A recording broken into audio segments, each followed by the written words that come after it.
Hello विद्यार्थी मित्रों, good morning. छेल्ले આપણે ધોરણ 10 ની અંદર ચેપ્ટર નંબર 7 છે ગણિત વિષયમાં આપણે પૂરું કર્યું હતું। આજે ચેપ્ટર નંબર 6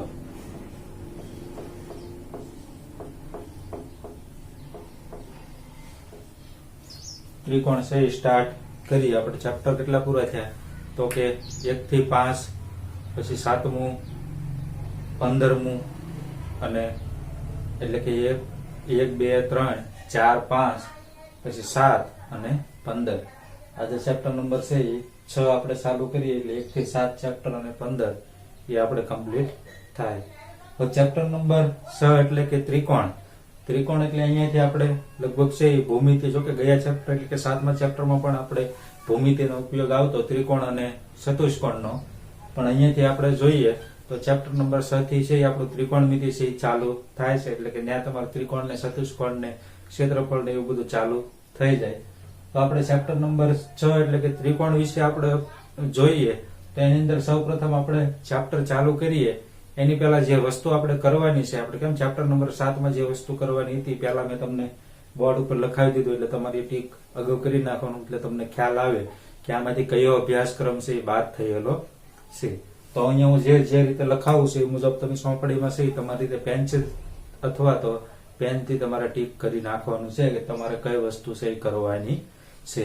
તો ચેપ્ટર નંબર 7 ત્રિકોણની અંદર પહેલા તો તમારે 6.1 એટલે કે પ્રસ્તાવના,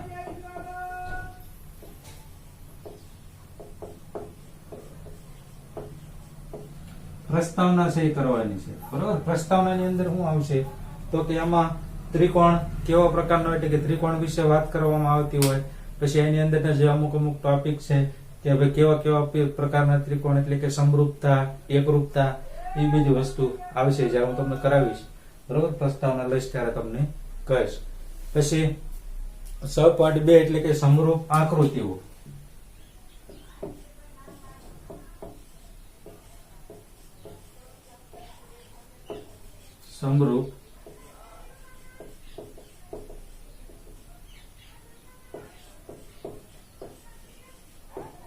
સમરૂપ આકૃતિઓ એટલે તમે શબ્દ જોશો એટલે તમને ખ્યાલ આવશે કે સમરૂપ એટલે ખાસ જોયો સમરૂપ અને એકરૂપ બંનેમાં ફેર છે। આપણે પ્રસ્તાવના જોશું ત્યારે હું તમને કહીશ કે ભાઈ સમરૂપ કોને કહેવાય ને એકરૂપ કોને કહેવાય। એકરૂપ એટલે કે જે આકૃતિ છે એની એવી જ આકૃતિ હોય એને એકરૂપ કહેવાય, અને સમરૂપ એટલે કે એની જેવી દેખાતી આકૃતિને કેવી કહેવાય તો કે સમરૂપ। એ આપણે પ્રસ્તાવનાની અંદર જ્યારે તફાવત જોશું ત્યારે તમને વધારે માહિતી આપીશ। એના પછી આગળ જોઈએ તો સ્વાધ્યાય 6.1। સ્વાધ્યાય 6.1 ની અંદર 3 પ્રશ્નો આપેલા છે, બરોબર। એમાંથી પહેલા ખાલી જગ્યાને એવું છે કે પછી નીચેનામાંથી સમરૂપ આકૃતિ કઈ કહેવાય, એકરૂપ સમરૂપ આકૃતિના ઉદાહરણ આપો ને એવા બધા પ્રશ્ન છે। આપણે સ્વાધ્યાય લઈશું એટલે જોઈશું સ્વાધ્યાય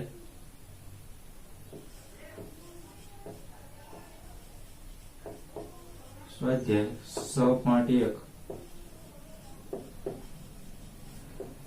આખું કરવાનું છે, પણ એની અંદર 3 પ્રશ્ન આપેલા છે, બહુ નાનો સ્વાધ્યાય છે। એના પછી તો કે 6.3 ત્રિકોણની સમરૂપતા।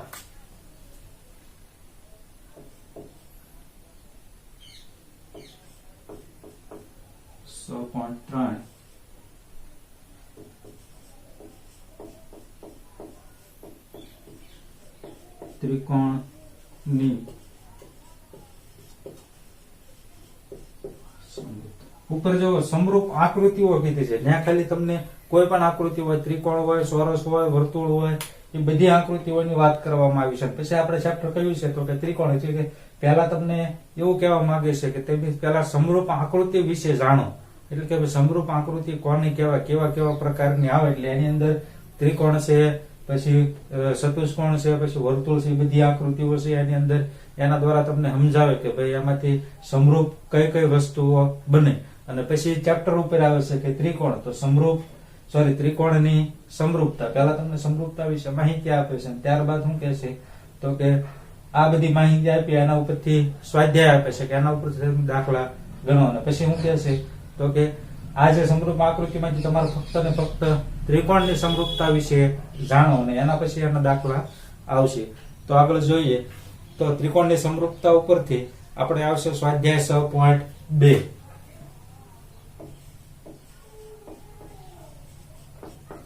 સ્વાધ્યાય 6.2 એમાં દાખલા નંબર પહેલો અને બીજો જ કરવાનો છે.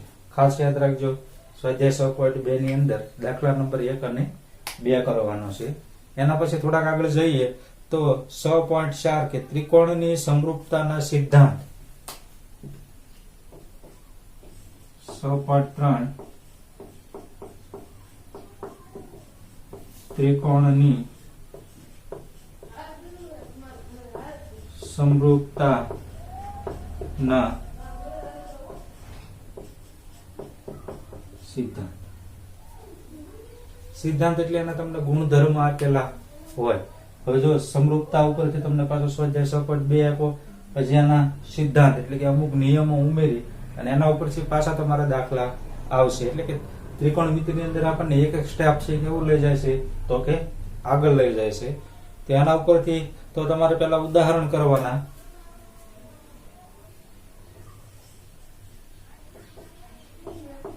ઉદાહરણ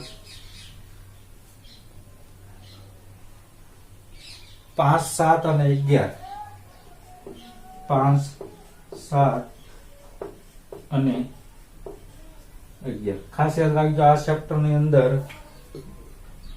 કુલ 3 જ ઉદાહરણ કરવાના છે. આખા ચેપ્ટર ની અંદર 5, 7 અને 11 બીજું એક પણ ઉદાહરણ કરવાનું નથી. બરોબર, આગળના જે 1 થી 4 લઈ, પછી વચ્ચે 6 નહીં, પછી 8, 9, 10 અને છેલ્લું કયું તો કે 11. એટલે 5, 7 અને 11 ઉદાહરણ તમારે કરવાના છે. એની પછીના એક પણ કરવાના નથી. ત્યારબાદ સ્વાધ્યાય 6.3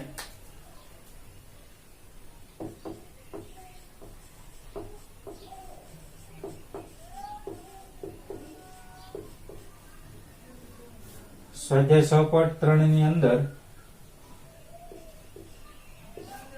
તમારે દાખલા નંબર 1 અને 2. સ્વાધ્યાય 6.1 આખો, સ્વાધ્યાય 6.2 ની અંદર પ્રશ્ન નંબર 1 અને 2, પછી સ્વાધ્યાય 6.3 ની અંદર પ્રશ્ન નંબર 1 અને 2, પછી એક છેલ્લો સ્વાધ્યાય તો કે સ્વાધ્યાય 6.4 એની અંદર પ્રશ્ન નંબર 1 અને 8. ત્યારબાદ છેલ્લી વસ્તુ જે બાકી છે કે પાયથાગોરસ અને તેનો પ્રમેય.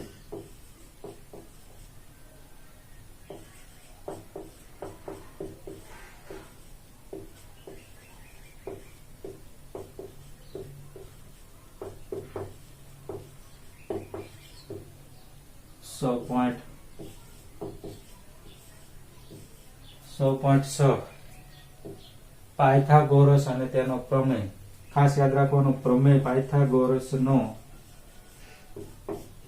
આઈએમપી પ્રશ્ન છે. બરોબર, જે આપણે પ્રમેય બોર્ડ ની અંદર પૂછાતા હોય એમાં પાયથાગોરસ નો પ્રમેય એ તમને વારંવાર છે, વધારે માર્કમાં છે પૂછાતો હોય છે. એટલે પાયથાગોરસ નો પ્રમેય આઈએમપી છે, હું તમને ગમે એમ કરીને છે એ કરાવડાવીશ. બરોબર, છેલ્લે તમને ભલે 1 નહીં 5 વખત તમને ગણાવવો પડે પણ પાયથાગોરસ નો પ્રમેય છે આપણે કરવાનો છે. ખાસ પાયથાગોરસ નો પ્રમેય એના વિશે માહિતી પહેલા તમારે લઈ લેવાની.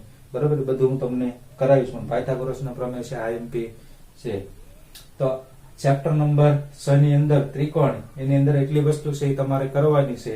તમારે આજે જ આ વિડીયો જોવો એટલે પછી જે વસ્તુ કરવાની છે એ ટીક કરી લેવાની, બાકીની છે કેન્સલ કરવાની. પછી પાછું એક્ઝામ આવે ત્યાર પાછા લખીને મોકલો છો સાહેબ આ ચેપ્ટર ની અંદર શું કરવાનું, આમ કરવાનું. એ કરતા અગાઉ તમારે બધી તૈયારી છે એ કરી રાખવાની. બરોબર, પરીક્ષા દિવસે દિવસે આપણે નજીક આવતી જાય છે. તો ખાસ આ વસ્તુ કે સ્વાધ્યાય 6.1 ની અંદર આખું કરવાનું છે. સ્વાધ્યાય 6.2 ની અંદર પ્રશ્ન નંબર 1, 2, પછી ઉદાહરણ 5, 7, 11, સ્વાધ્યાય 6.3 માં પહેલો, બીજો અને 4 માં પહેલો અને 8મો. બરોબર, અને પાયથાગોરસ નો પ્રમેય. એટલી વસ્તુ છે આપણે ચેપ્ટર નંબર 6 માંથી કરવાની છે.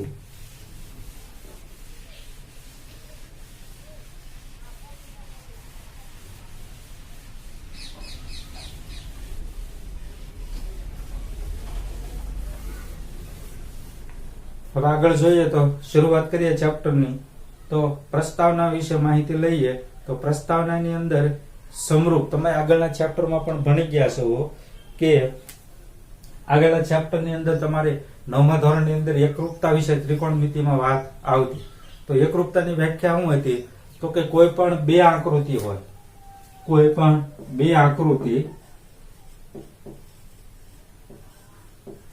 બે આકૃતિના આકાર અને કદ, આકાર અને કદ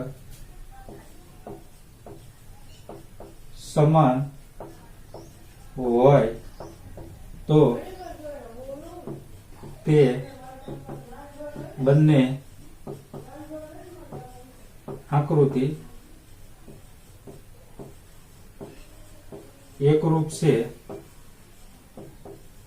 એમ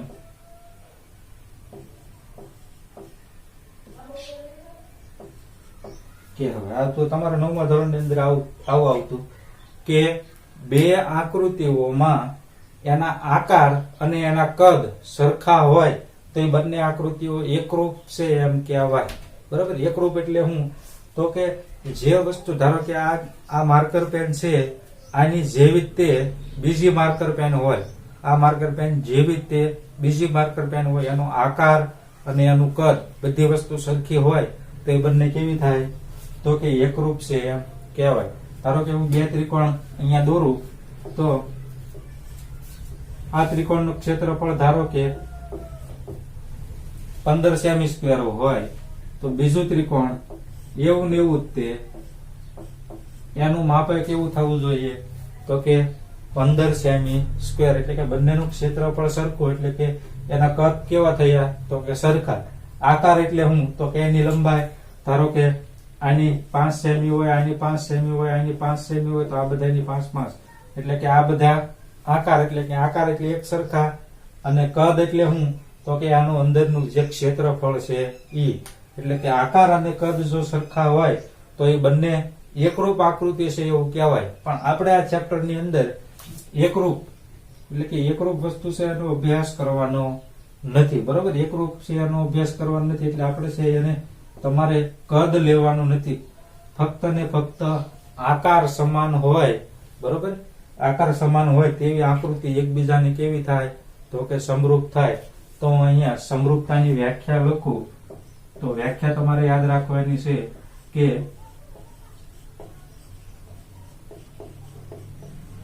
સમરૂપતાની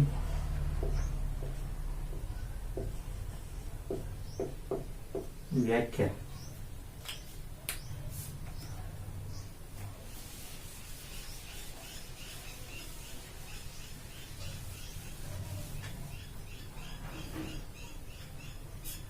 બે આકૃતિમાં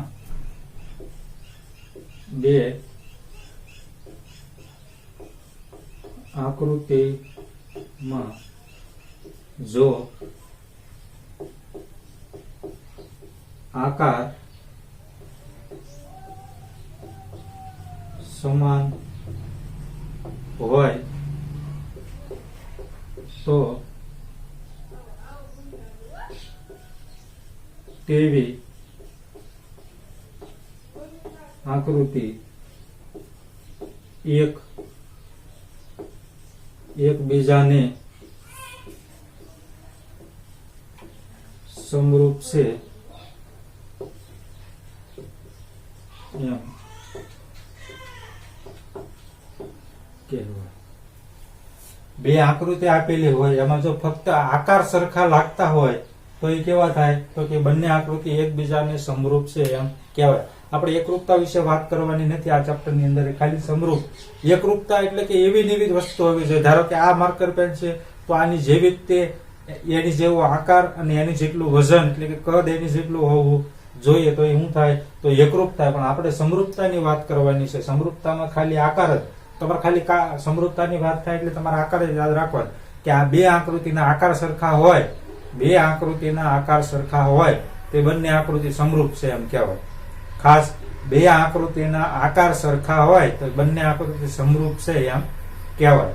હવે એનું ઉદાહરણ હું તમને આપું તો ધારો કે આ ત્રિકોણ છે તો આ બીજો પણ ત્રિકોણ છે. આ ત્રિકોણ ભલે નાનો હોય તો જો આ ત્રિકોણ અને આ ત્રિકોણ તમને આકાર કેવા લાગે છે? સરખા લાગે છે. તો આ બંને ત્રિકોણ કેવા થાય? તો કે સમરૂપ થાય. કેવા થાય? તો કે સમરૂપ ત્રિકોણ થાય. હવે સમરૂપતા માટે તમે જોવો તો આ ત્રિકોણ છે અથવા તો આ ત્રિકોણ હું અહીંયા લઉં છું, પછી આ બાજુ લેમ્પ છે એને હું અહીંયા રાખું, તો હવે મારે આની ઉપર પડછાયો પાડવો હોય, બરોબર, તો આગળ પાછળ કરી હું બરોબર છે એની ઉપર પડછાયો છે એ બેઠી જાય, બરોબર. એટલે કેવો બને? સમરૂપ થાય. એકરૂપતામાં શું થાય? તો કે એકરૂપતાની અંદર પડછાયો પાડવાનો નથી. ધારો કે આ ત્રિકોણ હોય અથવા તો આ વર્તુળ લઉં, તો એની જેવું હું બીજું વર્તુળ લઉં, તો આ વર્તુળને ઊંચો કરી આની ઉપર મૂકી દો. ધારો કે 1 રૂપિયાનો સિક્કો હોય અને બીજો 1 રૂપિયાનો સિક્કો હોય, તો એ બંને 1 રૂપિયાના સિક્કાને હું એકબીજાની ઉપર મૂકી દઉં તો એ બંને કેવા થવાના છે? તો કે સરખા થવાના છે, એટલે એકરૂપ બને. પણ આ સમરૂપતાની અંદર આ ત્રિકોણ છે એને હું આની ઉપર મૂકું તો એકરૂપ થશે નહીં. હું કામ? તો કે આ ત્રિકોણ નાનો છે એટલે આની અંદર રહેશે. પણ એ ત્રિકોણને હું બહાર રાખું અને અહીંયા કોઈ પણ લેમ્પ હોય ત્યાંથી પ્રકાશ ફેંકું તો હું આગળ પાછળ કરું તો આની ઉપર પડછાયો છે એ બેસાડી શકું. મતલબમાં કહેવાનું એટલું કે સમરૂપતાની અંદર પડછાયો એકબીજાની માથે બેસે અને એકરૂપતાની અંદર હું? તો કે એકરૂપતાની અંદર જે વસ્તુ છે એકબીજાની ઉપર ફીટ બેસે. એટલે ખાસ યાદ રાખવાનું સમરૂપતાની વ્યાખ્યા કે તમારે બે આકૃતિ હોય એના આકાર સરખા તમને દેખાતા હોય તો એ બંને કેવા કહેવાય? તો કે બંને સમરૂપ આકૃતિ કહેવાય. એટલે ભૂલ પડે ને ખાસ યાદ રાખજો. પછી બીજી માહિતી આપું તમને તો એક રેખાખંડ છે આવડો AB, એની લંબાઈ 3 સેમી. પછી એક રેખાખંડ છે ઈ પણ AB, એની લંબાઈ 7 સેમી છે. તો હું તમને પ્રશ્ન પૂછું કે આ બંને આકૃતિ છે એને એકરૂપ કહેવાય?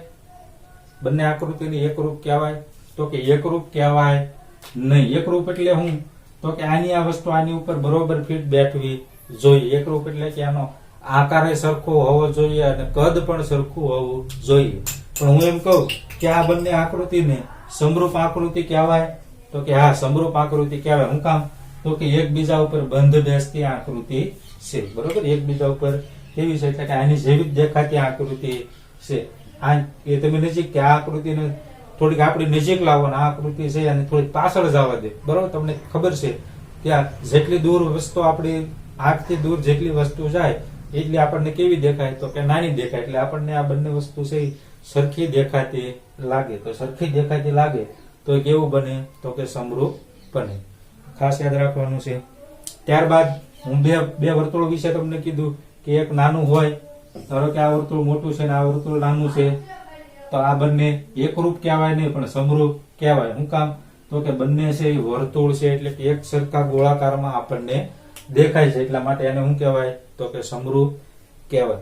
ત્યારબાદ બે ચોરસ લવ, એટલે કે એક મોટો ચોરસ લવ અને એક નાનો ચોરસ લવ, તો આ બંને એકરૂપ કહેવાય નહીં પણ સમરૂપ કહેવાય. શું કામ? તો કે બંને છે સરખી આકૃતિ આપણને દેખાય છે, બરોબર. કદ આરે સમરૂપતામાં ખાસ કદ આરે લેવા દેવા નથી. કદ છે એટલે કે આકૃતિ મોટી હોઈ શકે, નાની પણ હોઈ શકે, એટલે કદ આરે કોઈ લેવા દેવા નથી. તો તમને એનો આકાર સરખો લાગવો જોઈએ. જો આકાર સરખો લાગે તો એ કેવા કહેવાય? તો કે સમરૂપ કહેવાય. તો આપણે તો પ્રસ્તાવના અને સમરૂપતા એટલે કે સમરૂપતા વિશેની માહિતીની અંદર સમરૂપતાની વ્યાખ્યા એક ખાસ અગત્યની હતી, બરોબર. અને તમને અહીંયા મેં જે આકૃતિ દર્શાવી એના ઉપરથી તમારે ખાલી જગ્યાને એવું પૂછાતું હોય છે, એટલે ખાસ સમરૂપતાની વ્યાખ્યા દરેકે પાકી કરવાની છે કે બે આકૃતિઓમાં જો આકાર તમને સમાન હોય તો તેવી આકૃતિ એકબીજાને સમરૂપ છે એમ કહેવાય. એટલે ખાસ યાદ રાખવાનું, બે આકૃતિ હોય એમાં આકાર સરખા હોય એટલે કેવા કહેવાય? તો કે સમરૂપ કહેવાય. હવે ઉદાહરણ આગળના એટલે કે 1 થી 4 આપણે કરવાના નથી, એટલે સીધો જ આપણે સ્વાધ્યાય આવશે 6.1.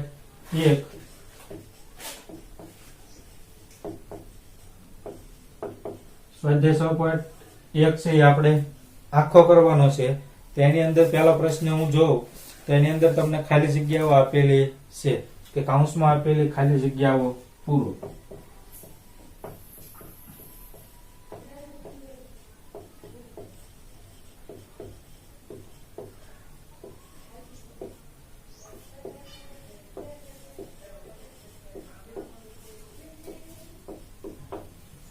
કૌંસમાં આપેલ ખાલી જગ્યા પૂરો.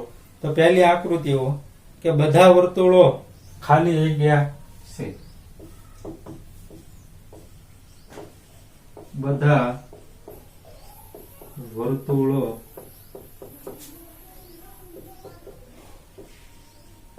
ખાલી જગ્યા છે. એમાં તમને કૌંસમાં આપેલું છે કે એકરૂપ અને સમરૂપ.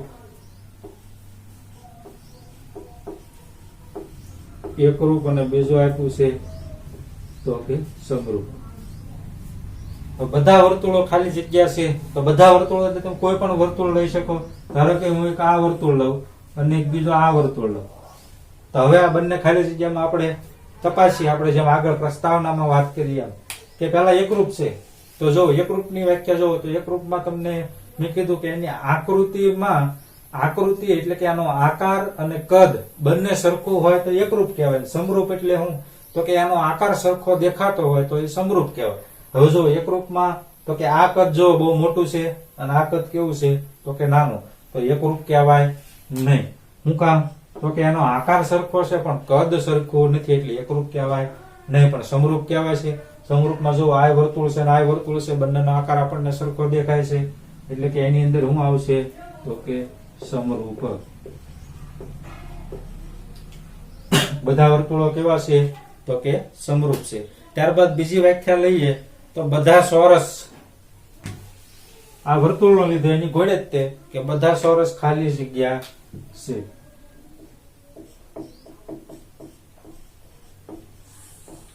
બધા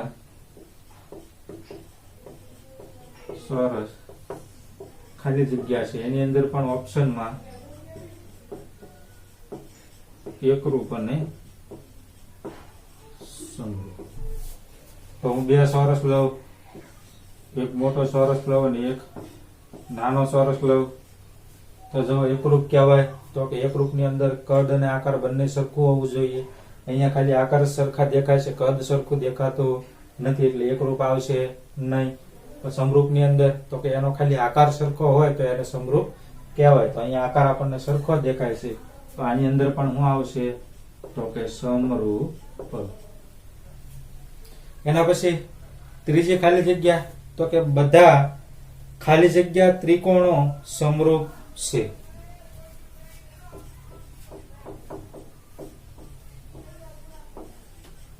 બધા ખાલી જગ્યા ત્રિકોણો સમરૂપ છે. બધા ખાલી જગ્યા ત્રિકોણો સમરૂપ છે. એની અંદર તમને કૌંસમાં આપેલું છે કે સમદ્વિબાજુ અને સમબાજુ. સમદ્વિબાજુ અને બીજું આપ્યું છે તો કે સમબાજુ એટલે કે સમબાજુ ત્રિકોણ અને સમદ્વિબાજુ ત્રિકોણ. બધા ખાલી જગ્યા ત્રિકોણો સમરૂપ છે. સમરૂપ એટલે હું તો કે એના આકારો તમને સરખા દેખાય એને આપણે શું કહીએ તો કે સમરૂપ. તો પહેલા સમદ્વિબાજુ લઈએ.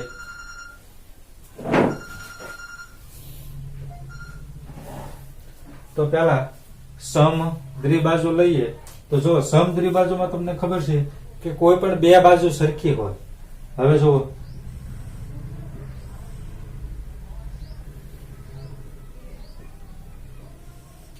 આનું માપ ધારો કે 7 સેમી, આનું માપ 7 સેમી અને આનું માપ 5 સેમી હોય એટલે સમદ્વિબાજુ ત્રિકોણ થયો.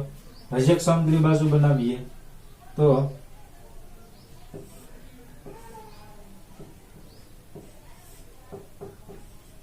ધારો કે આનું માપ 3 સેમી, આનું માપ 3 સેમી, આનું માપ 2 સેમી. હવે આ સમદ્વિબાજુ બંને ત્રિકોણ છે એ સમરૂપ કહેવાય. તો જો તમને આકૃતિ છે, મેં તમને શું કીધું તો કે આ આકૃતિને તમે કોઈ પણ નાની આકૃતિ છે એને કોઈ પણ પ્રકાશની ઉપર રાખો. હવે શું કરવાનું છે તો કે આની ઉપર પડછાયો પાડવાનો છે. તો શું કરશો તો કે આ બે 3-3 વાળી છે બાજુ, એને તમે આના ઉપર આમ ફિટ કરશો તો બેસી જશે, બરોબર, ફીટો ફીટ. પણ ત્રિકોણને તમે આમ ફેરવી નાખશો એટલે કે આ બે છે એની જગ્યાએ બે તમે અહીંયા આવી આવશે અને પછી 3 અહીંયા આવી આવશે. હવે આવી રીતે તો આને સમરૂપ ત્રિકોણ કહેવાય. હવે આને તમે આના ઉપર સીધું આમ બેઠાડશો તો આ બાજુ છે એ મોટી થશે અને આ બાજુનો પ્રકાશ મોટો થશે, આ બાજુનો કેવો રહેશે, નાનો રહેશે, એટલે એકબીજામાં ઢંકાશે નહીં. પણ સમબાજુ ત્રિકોણ એટલે કે બંને સરખા ત્રિકોણ હોય,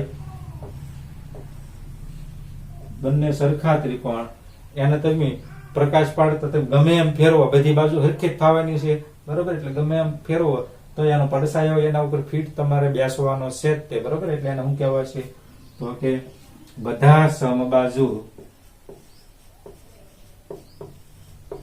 સમબાજુ ત્રિકોણ સમરૂપ ત્રિકોણ છે. બધા સમબાજુ ત્રિકોણ તો કે સમબાજુ ત્રિકોણ છે. એના પછી ચોથી ખાલી જગ્યા તો કે આમાં જો એટલે કે બે બહુકોણોના અનુરૂપ ખૂણાઓ ખાલી જગ્યા હોય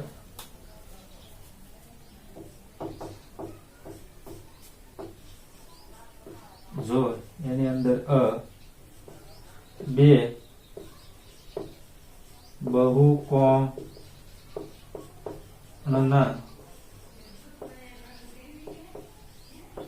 અનુરૂપ ખૂણા ખાલી જગ્યા હોય ને પછી આગળ કીધું છે કે બ તેમની અનુરૂપ બાજુઓ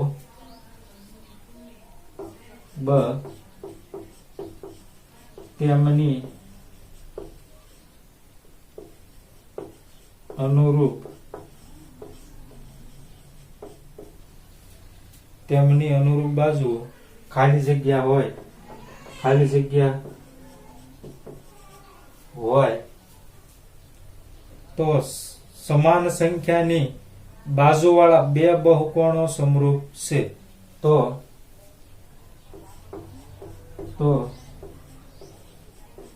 સમાન સંખ્યાની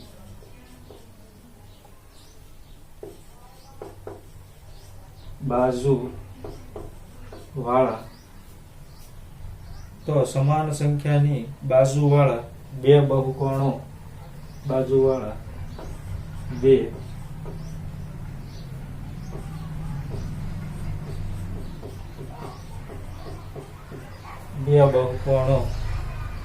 સમરૂપ છે. પહેલેથી તો કે જો બે બહુકોણોના અનુરૂપ ખૂણાઓ ખાલી જગ્યા હોય બ તેમના અનુરૂપ બાજુઓ ખાલી જગ્યા હોય તો સમાન સંખ્યાની બાજુવાળા બે બહુકોણો સમરૂપ છે.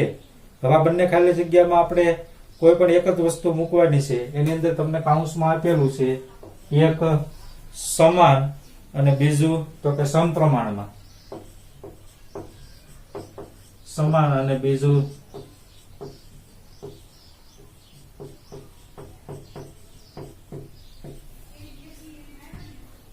હવે તમને ખ્યાલ હોય તો આ ધોરણ 8 ની અંદર તો યાદ ન હોય આપણને, પણ એની અંદર એક આ બહુકોણ માટે, બહુકોણ એટલે શું તો કે ખૂણાઓ પણ બે કરતા વધારે ખૂણાઓ હોય દરેકને શું કહેવાય તો કે બહુકોણ કહેવાય. બે કરતા વધારે ખૂણો એટલે કે ત્રિકોણ હોય, ચતુષ્કોણ હોય, પંચકોણ હોય, ષષ્ઠકોણ હોય, એટલે કે બે કરતા વધારે ખૂણાઓને બધાને શું કહેવાય તો કે બહુકોણ કહેવાય. એની વ્યાખ્યા તે આવી હતી કે જો બહુકોણના અનુરૂપ ખૂણાઓ એકબીજાના સમપ્રમાણમાં હોય તથા તેની અનુરૂપ બાજુઓ પણ એકબીજાના સમપ્રમાણમાં હોય તો સમાન સંખ્યાની બાજુવાળા બે બહુકોણો સમરૂપ છે એમ કહેવાય. ખાસ એટલે કે એમના જો તેમના અનુરૂપ બાજુઓ, પેલા તો બે ખૂણાઓ કીધા છે કે બહુકોણના અનુરૂપ ખૂણાઓ એટલે કે ખૂણા સમાન, બરોબર. ત્રિકોણ હોય એના 3 ખૂણા એટલે કે તમે 3 ખૂણા છે સમાન હોય નહીં, પણ સમપ્રમાણમાં એકબીજાની અંદર તમે કાટકોણ ત્રિકોણ લેશો તો એની અંદર આપણને ખૂણાઓ છે એકબીજાના સમપ્રમાણમાં એટલે કે AB નો સ્ક્વેર વત્તા BC નો સ્ક્વેર બરાબર 80 નો સ્ક્વેર એટલે કે એકબીજાના સમપ્રમાણમાં જોવા મળે. એટલે 8મા ધોરણની અંદર આપણે વ્યાખ્યા આવતી કે બહુકોણના અનુરૂપ ખૂણાઓ એકબીજાના સમપ્રમાણમાં અને એની બાજુઓ એકબીજાના સમપ્રમાણમાં હોય તો સમાન સંખ્યાના બાજુવાળા બે બહુકોણો એકબીજાને સમરૂપ છે એમ કહેવાય. એટલે આના માટે ખાસ યાદ રાખવાનું, અવડું મોટું યાદ ન રાખવું હોય તો સમપ્રમાણમાં એમ તમારે યાદ રાખી લેવાનું. શું રાખવાનું?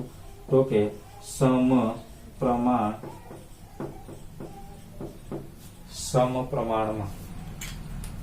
તો અહીંયા આપણે પ્રશ્ન નંબર 1 કૌંસમાં આપેલી ખાલી જગ્યાઓ પૂરો એ આપણે પૂર્ણ કરીએ છીએ. આવતીકાલના લેક્ચરમાં એટલે કે આગળના લેક્ચરમાં આપણે પ્રશ્ન નંબર 2 અને 3 જોઈને આપણે સ્વાધ્યાય સહપાઠ છે આપણે પૂર્ણ કરશું અને આગળની બીજી માહિતી વિશે પણ આપણે અભ્યાસ કરશું. તો થેન્ક યુ વિદ્યાર્થી મિત્રો. હજી આજે આપણે સ્વાધ્યાય ચેપ્ટર નંબર 6 છે એ પાસે નવેથી ચાલુ કર્યું છે, બરોબર? એટલે કે દરેક વિદ્યાર્થીઓને કે નવું ચેપ્ટર ચાલુ થાય એટલે કે પાછળના ચેપ્ટરમાં ઘણી વખત એવું થાય તમે શરૂઆતમાં ધ્યાન ન આપો, બરોબર? તો પાછળ છે એ મુશ્કેલી પડતી જાય. જેમ જેમ ચેપ્ટર આગળ વધતું જાય એમ થોડું થોડું આપણું ધ્યાન છે એ થોડું ભટકતું જાય. પણ પહેલેથી શરૂઆતથી તમે હરખું કરજો. ત્રિકોણમિતિની અંદર ખાસ એક વસ્તુ યાદ રાખવાની, આગળના ચેપ્ટર હતા એમાં તમે એવું ન કરો તો પણ હાલે, પણ ત્રિકોણમિતિની અંદર એક વસ્તુ યાદ રાખવાની કે એક પણ લેક્ચર જો તમે ખાલી કર્યો એટલે કે જોયા વગરનો રાખ્યો તો તમને પાછળનું આવડશે નહીં. ત્રિકોણમિતિની અંદર ધારો કે આ પ્રસ્તાવનાની અંદર સૂત્ર હોય તો એ સૂત્ર તમને ઠેઠ છેલ્લે પણ એ વાપરવાનું આવે. અહીંયા તમને જે જવાબ મળ્યો હોય, બરાબર, અથવા તો જો અહીંયા આ લખ્યું કે આ બે બહુકોણ વાળા આપણે સમપ્રમાણમાં હોય તો આનો ઉપયોગ છે દાખલાની અંદર પણ છે આવી શકે. એટલે દરેક વસ્તુ ખાસ ત્રિકોણમિતિની અંદર ત્રિકોણમિતિના ચેપ્ટરમાં એક પણ ચેપ્ટર છે એ તમારે એમ નામ જવા દેવાનું નથી. દરેકે વિડીયો જોવાના છે, બધા લેક્ચર ભરવાના છે અને વ્યવસ્થિત છે એ તૈયાર કરવાના છે. તો થેન્ક યુ વિદ્યાર્થી મિત્રો. આજે ચેપ્ટર નંબર 6 ત્રિકોણની અંદર અહીંયા સુધી રાખી. આવતા લેક્ચરની અંદર આપણે આગળ માહિતી જોઈશું.